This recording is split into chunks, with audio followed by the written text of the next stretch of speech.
Alright, hey everybody, welcome back to the channel. This is Rob at Smirking Gun Reviews. We're back with more Road to Avengers Endgame reviews, and we're up to Thor. So, this movie is directed by Kenneth Branagh and 3 screenwriters. So, what usually happens when you get past that 2 screenplayer player writing, you've usually got either a real piece of shit, or you've stumbled onto something great that a collaboration only could do. This is just, it took them 3 guys to write this. This isn't a bad movie. I think Kenneth Branagh did a pretty good job with what they were probably asking him to do. One of the things that I like looking back on these, though, is the fact that this is before Disney was involved still. That Paramount and Universal were pretty much running things. You know, with Marvel had its studio, but Paramount and Universal were really, you know, the first main ones involved with this series. And I think that that's something that we forget about now that where we are with Endgame coming out and everything with Disney. It's just, and I don't think they got involved really, was it, until after the Avengers? Or was Avengers their first one? I can't remember. But it's just funny how, you know, I bet you Paramount and Universal are pretty pissed off that they got taken out of the equation. And maybe that's one of the reasons why there isn't a Hulk movie. I don't know. But anyway, to get back to this, I do like that people said, you know, the Guardians of the Galaxy is what brought the cosmic world to the MCU, but really it's Thor. Thor, I mean, and they took a chance early because you would have thought the safer bet would have had to be have Captain America come out first before Thor. Because, well, people know of Thor, people don't really know about Thor's whole thing. They just know that there's a guy with a hammer and he uses lightning and, you know, flies around and shit. Most people don't know about all the lore about Thor, and not just, you know, Norse mythology and things like that, but just how crazy Thor's world is. And one of the other things that I love about Thor is it made me rethink how I think about Asgard and the other realms. Like, to me, always reading them in comic books, I just kind of thought they were like in these ethereal, like heavenly places, not actual planets, you know, not actually out in space, like seen space. Like Asgard to me was always like on a different level as far as like, you know, transported between like realities kind of situations, how I always thought of it, not as just something in our universe that we look at as godly and not alien. And I really like that that's what this did for the world of Thor, and bring it back kind of down to earth. And also when they talk about magic and how magic is just science that we haven't figured out yet. Again, bringing that kind of over-the-top God-like stuff down to more manageable ways to think about it, instead of just, oh, these are unstoppable beings, when they're not. They're pretty hard to kill, but, you know, it's still nice to bring it kind of back down to like a, not realistic, but like more realistic than it was, I think, on the page. I also like how they did what they did in Iron Man here, where it's a quick beginning, they're driving around, they hit Thor, and then we get, you know, that good chunk of backstory and world building, like they did in Iron Man, where after he gets blown up, we get to see the 36 hours prior, and they give us a lot of good character stuff, a lot of background that we need. And they do that again here, and it really, really works, where you get just enough to see what Thor is about, what Loki's about, or what he's going to be about, what Odin's been doing. You know, you see this good family dynamic, a dysfunctional family, and you know, it really makes me also think that how much the Fantastic Four, which is about you know, has a good family dynamic. It's unfortunate that they weren't part of the MCU until coming up with the whole 20th Century Fox deal. Like, I think that if you see how Marvel handles the family dynamic in Thor, I think we would have gotten better Fantastic Four movies made already.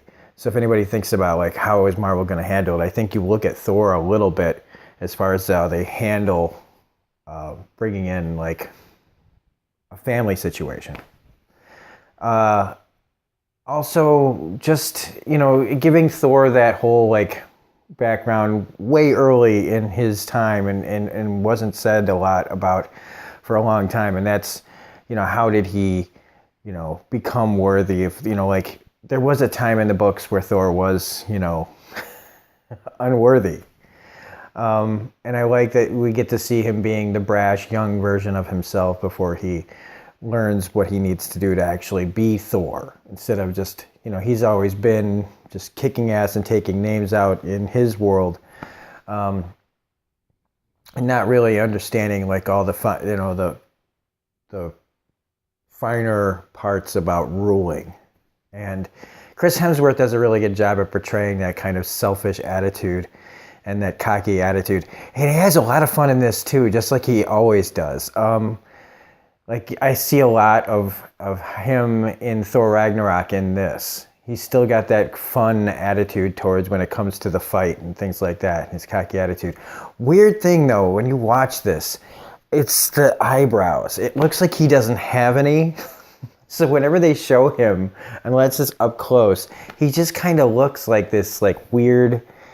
It's amazing how eyebrows really do tie a person's face together. When you can't see them, like you can't really see them in this, he just looks off. And like again, it's how far that the whole thing has come, and the way they've changed the characters' looks and things as from the first design until what we have now. And it's just really, really crazy to see that. We get Hawkeye, his introduction in this movie, which is great. I love Clint Barton and I love Jeremy Renner. Again, it's all just set up. We get a lot more Coulson in this, which I really like. And S.H.I.E.L.D. really is a bunch of assholes, really. I mean, I can see how like before we establish them better, they were like the Men in Black, like the guys who just come in and the men in the suits from the government coming, and you don't really have a reason to root for them. Even though Nick Fury's the head of them, you gotta question and fear their methods and what they're really doing. And for like the major part of the audience who doesn't know what S.H.I.E.L.D. is from anything, like it really makes them unlikable at first. And it's crazy to see how far again now we've come to like think about S.H.I.E.L.D., even though most of S.H.I.E.L.D. is not really a part of the MCU again. It's pretty much fallen apart and still kind of getting back on its feet. I also really like, Stan Lee's cameo in this was just kind of whatever. The stinger at the end of this with where we set up Avengers is pretty cool. We also set up the Tesseract, which will be a big part of Captain America. And again, making you go, okay, they already knew about this. Things that are just really cool to watch a second time through. Kat Dennings in this, as soon as she missaid meow meow, I was like, I know it's not her fault. They wrote it down on the page, but for some reason, I'm just not. I think Kat Dennings is a beautiful woman, but I just don't really care much for her acting. And so far, what she's chosen as projects has not been shown that she can be a good actress. I think she can be.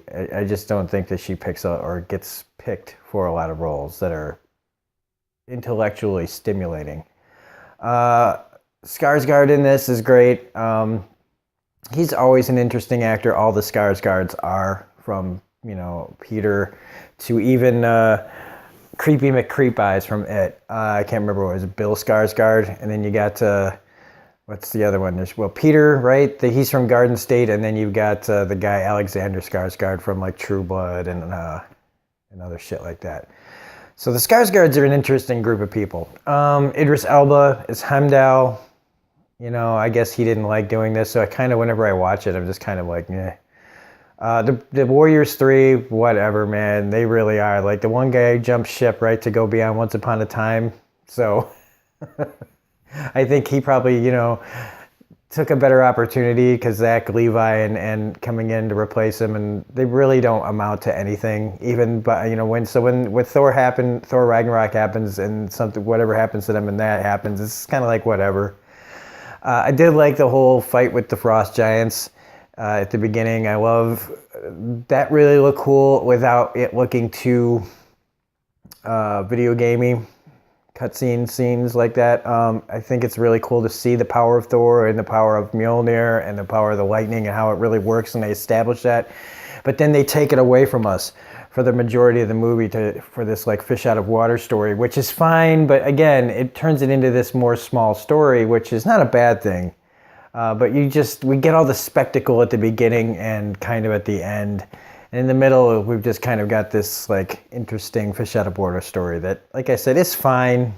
And it is a small personal story, which is fine. But it definitely makes it like, when you think that we had to wait till Ragnarok to get another big Thor spectacle, really. Because Dark World just really didn't do it as well as Thor Ragnarok does. And even this. Anything else to say? Anthony Hopkins is great as always. I mean, this is all very Shakespearean stuff, and with the way Kenneth Branagh directs it, it feels that way. I'm glad that they got away from that with Ragnarok, but I think it does fit here. I think that it was important for them to establish a completely different look and feel for a universe that we're going to be building on. And that's one of the main things that this movie does well, is the world building and giving us that greater sense of a universe out there that nobody really knows about. You know, like Tony doesn't know, Stark doesn't know about this. It's all building to that first Avengers movie, which is just genius looking back on it now and how they've well put together. However you feel about the studios that have been involved, Marvel Studios, other than Marvel Studios, Marvel has been doing this so well. And even if I don't like everything about the movies, it's just unbelievable that we're going to be looking back on this like 20, 30 years from now being like, this was like the comic book age of like mainstream media. And how eventually this will go away. I think that we'll still always have comic book movies, but I think that this era that we're in right now is like this huge something special that's going to be like, when people talk about movies from this era, they're just going to go the comic book movie. Marvel's cinematic universe, mostly. And yeah, I think everybody did a great job in this movie for the most part. Natalie Portman, I think I don't know if she's right for Jane Foster's role. If they ever wanted to do more with Jane Foster, they would have to recast, because you couldn't have the female Thor be Natalie Portman. It just would not work unless they decided to recast. As far as like when she becomes Thor, it would have to be somebody else, man, because she wouldn't work. It wouldn't work. But anyway, that's about it. Like I said, a lot of good spectacle and some funny stuff in here. But if you need 3 screenwriters to write an hour and 45-minute movie, I don't know. I thought it was fine. But again, the further along Marvel gets, the better the movies get. And even though some people consider like Iron Man 1 and the first Avengers like to be the best, I just feel like they were good. They were really good for when they came out. Like, they're good movies and they're classics. But I feel like to just say, oh, Avengers is the best, considering what they've been able to accomplish later, is a little short-sighted. But we'll talk more about that when we actually get to Avengers. So before I get too far off track from talking about Thor. Also, the first one that had like, I kept hearing Foo Fighters throughout this movie for some reason. But it's not like I don't like Foo Fighters. So anyway, before I just start rambling even more. Yeah, that's it. This was Thor. It was definitely... It's on the same level as Iron Man 1. A lot of this carries on whether you like Chris Hemsworth or not. The thing is Chris Hemsworth didn't have the established cred that Downey Jr. already had. So a lot of people were wondering whether or not Hemsworth would work, because I really didn't know much about him. But it's perfect casting. I mean, if Hemsworth was like closer to 7 feet tall and really freaking ripped, like big, because he's already pretty cut, like they say in the movie, but realistically, people just don't look like Thor walking around. Even guys from, there's some pretty big guys out there in the Norse area of the world. The guys that could pick up the big ass telephone poles and those strength competitions and shit. So anyway, I am really rambling now, so we will stop and go. If you like this review, please hit the like button, comment, share, subscribe, all that jazz. Again, thanks again, everybody, for helping me get to 500 subscribers. Thanks for watching these videos. We will be back with Captain America, the First Avenger, coming up probably tomorrow. And otherwise, have a great day, and we will see you next time. Bye.